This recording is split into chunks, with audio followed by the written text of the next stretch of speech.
Yesterday, my best friend called me. She told me that her coworker got fired because she is secretly a sugar baby. And that got me thinking, gossip isn't just about tea. Gossip in Indonesia is on a whole different level. Setelah huru-hara yang terjadi kemarin, akhirnya aku berani speak up karena aku sudah tidak tahan. Look at this.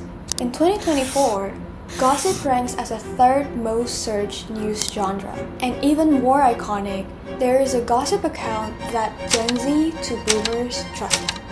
Lambe tua. But why do Indonesians care so much about other people's lives?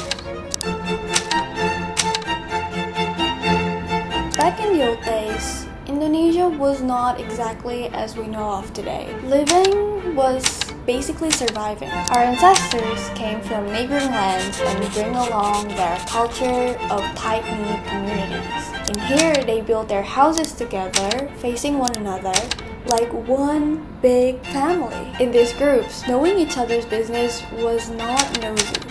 It was survival. You had to know if your neighbor is fine or sick or in danger or even plotting something harmful to the group. You had to know. That's your early warning system. This is our first version of collectivism. But hold up, what the heck is collectivism?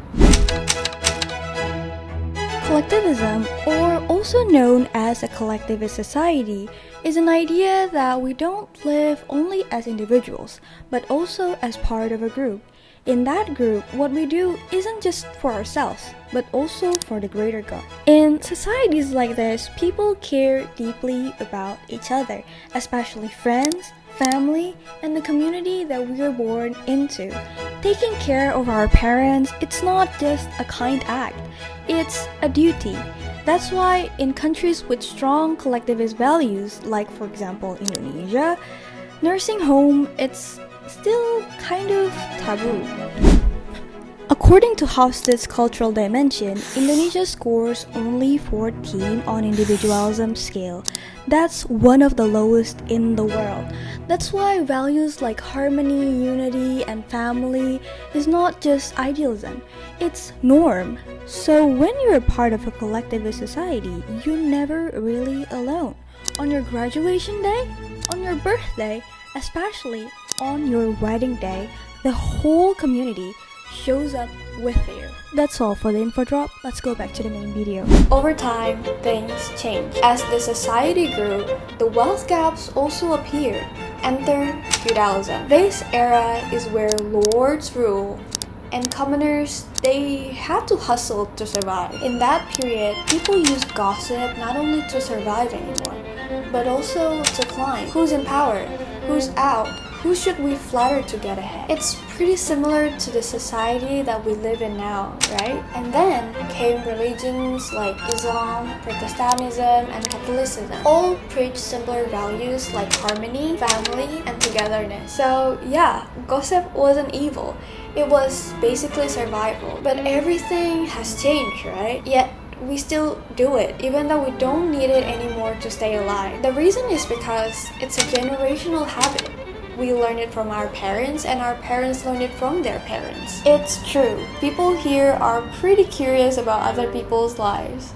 When they ask about personal questions, they don't mean it to be something bad or intrusive. They're just curious. And it's kind of like a small talk to not make things awkward. Just like the other day, I got asked by a Gojek driver, like, what is your religion? Or do you have a boyfriend? And it's just kind of like a small talk for them. But here's the plot twist. After digging deeper into this cultural habit, I learned that gossip can mean power in Indonesian society. Doing a TikTok dance, getting a tattoo, dressing up a little spicy? No way. What would people say about us? Our culture actually uses gossip to control each other. Because let's be real, nobody wants to be the next viral scandal. In fact, we try very hard not to be the dinner topic between our uncles and aunties. The doctrine planted in our mind is behave, behave, and behave, unless you've got the guts to be talked about. So what do? Subconsciously, we let the fear of being gossip controls us. We try to blend in, we try not to express ourselves too much, or do something that people are not familiar with. Because if not, there is a risk we might be talked about by them. And a lot of people, they don't want to take that risk. Although a study shows that 74% of gossips are neutral, meaning they're not bad. Like for example, I told my friend, hey, my brother just got back from Bali from a trip with his family. But the ones that are bad are the ones that leave scar. A study from a university in Pekanbaru, Indonesia shows that 75% of people said their reputation got ruined because of gossip. 70% said their relationship with their friends and family are ruined because of it. And also, 60% felt stressed out because of the gossip about them. Gossip is easy.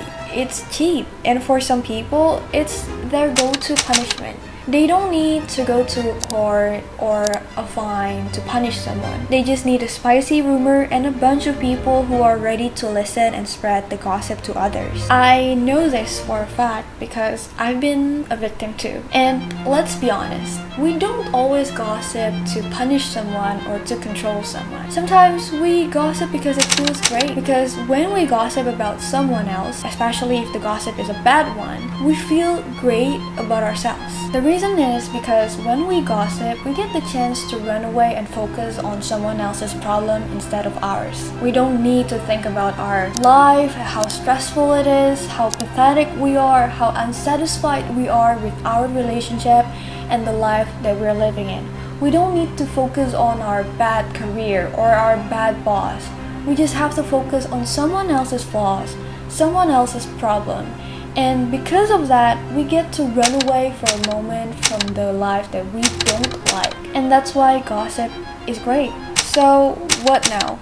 Like I said previously, not all gossips are bad. According to Robin Under, he's an evolutionary psychologist. In his book titled Grooming, Gossip, and the Evolution of Language, he says gossip is actually used by us to bond. Think about it. Gossips are often confidential. So when we gossip, we choose someone that we trust in. Because of course, we don't want that person to betray us with the gossip that we share with them. And that person also feel like, wow, I am trusted because she tells me this gossip. That draws people closer. Let's be real. I don't think that we can stop gossiping. I don't think it's ever possible to demolish gossip altogether. Because it's basically a communication tool. I gossip with my mom, with my sister, with my brother, and even with my boyfriend. But it doesn't mean that there's nothing we can do. There's obviously something that we can do, which is to avoid unnecessary bad blows. Like, for example, pick someone that you really trust. Don't add extra drama or unfounded stuff into the gossip that you're telling someone. And also, I think it's very important not to join a gossip that is obviously meant to destroy someone else's life. So maybe next time we gossip, maybe make it a little more about connection and a little less about destruction. If you want to spill some tea, go ahead and spill it, but don't make it so hot it burns someone. If you like to see more cultural breakdowns, go ahead and subscribe to this channel.